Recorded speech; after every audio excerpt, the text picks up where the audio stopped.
The inaugural meeting of the uMngeni Municipal Council, in KwaZulu-Natal, collapsing yesterday without councillors being sworn in or the election of office bearers actually taking place. The councillors led by Mayor-elect Chris Pappas said that their participation in a meeting where a suspended municipal manager was present could render that sitting illegal. The inauguration started on a tense note, in fact, as suspended municipal manager Thembeka Cibane, who's a member of the ANC, refused to leave. As a result, the DA and the EFF staged a walkout. Joining us now for a sense of what happened then and what comes next is Francois Rodgers. He's the DA's KZN Chairperson and is with us via our video link this morning. Francois, thanks very much for making time. Really do appreciate it. So at the center of the disruption, as I understand it, is Thembeka Cibane, who's the suspended municipal manager. Let's begin by just understanding your version of events around what exactly led to this walkout. Morning, Ayanda, and morning to your viewers. Yeah, you're quite right. We arrived yesterday at the inauguration to discover that the suspended municipal manager, Thembeka Cibane, wanted to preside over the event. We obviously raised various points of order which were ignored. We all know that this suspended municipal manager is under investigation for fraud and corruption and is being fingered in one of the forensic investigations, and is clearly closely aligned to the ANC. The objections and points of orders were not taken, and we then decided as a caucus we would collapse the quorum, and therefore the inauguration didn't happen, and as you said, the EFF followed us out. So, interestingly, in some media reports, Thembeka's contending that she has provisions under, I think it's the Labour Relations Act, to continue with her job in a context where she hasn't been charged for about 90 days. Well, that's not our understanding. There's a standing council resolution that suspended her, and that suspensive resolution means that she can play no role in any part of any municipal function, and that's our clear understanding. I was also alerted on Thursday that she had been seen in and around the municipal offices, which in our understanding is also a contravention of the resolution. So what ended up happening is a magistrate essentially had to oversee the swearing in of these different members. Do you envision this being contended in the future by any chance?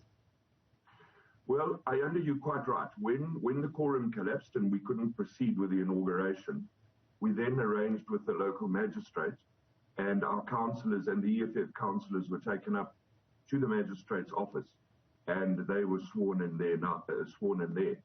So our directive from here on in is we've written to the MEC of Kokta, MEC Thembeka, and we've asked him for a ruling on this matter, on Cibane's standing. Our opinion remains that she cannot preside over this event. Obviously, if he concurs with that, we will then proceed with the inauguration, and we'll then make sure that the necessary protection services are there to remove her. Should the MEC come back and say, no, he believes that she has the right to preside, we will obviously then take the matter further legally and challenge it. Help us understand, at least for those of us who aren't involved with the details around local governance, what typically happens in a context where the municipal manager can't preside over a sitting like this for whatever reason. In other words, who were you expecting to be presiding over the sitting yesterday? Well, as far as we were concerned, the acting municipal manager has full delegated powers, and he could have overseen that process. And furthermore, should there be any inconsistency or any concerns, then it would be up to the MEC of Kokta to appoint an official that could preside over the inauguration. The concern, of course, from many people watching from the outside is this is a sign of the turbulence ahead.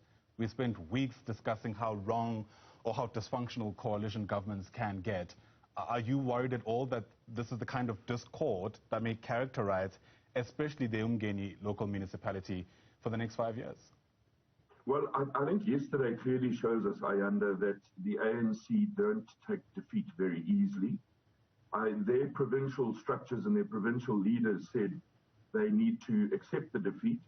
In fact, they went further and said perhaps they need to arrange counselling for the ANC councillors, and clearly they haven't taken this advice. And, you know, at the end of the day, the problem is, it's the citizens of uMngeni. It's the residents of uMngeni who will suffer just because of political posturing, which, you know, it's arrogant, and we'll continue to drive our agenda and make sure that we're elected and the inauguration happens and we can deliver on our services. Right.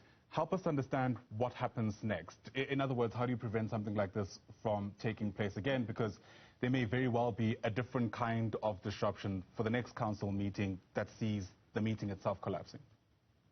Well, obviously the ANC find themselves in the really awkward position that they're the minority. They're not in government, so they don't have the final say. So if we can get a presiding officer that's legitimate and the process becomes legal, the ANC can do as they please. They don't have the numbers to be able to carry forward their mandate. The residents of uMngeni gave the DA the mandate to govern, and we'll ensure that that happens. Thanks for your take. I imagine this is going to be a story that has many other voices weighing in. Francois Rodgers is the DA's leader, or the DA's chairperson, perhaps more precisely, in KwaZulu-Natal. Once again, thanks very much indeed.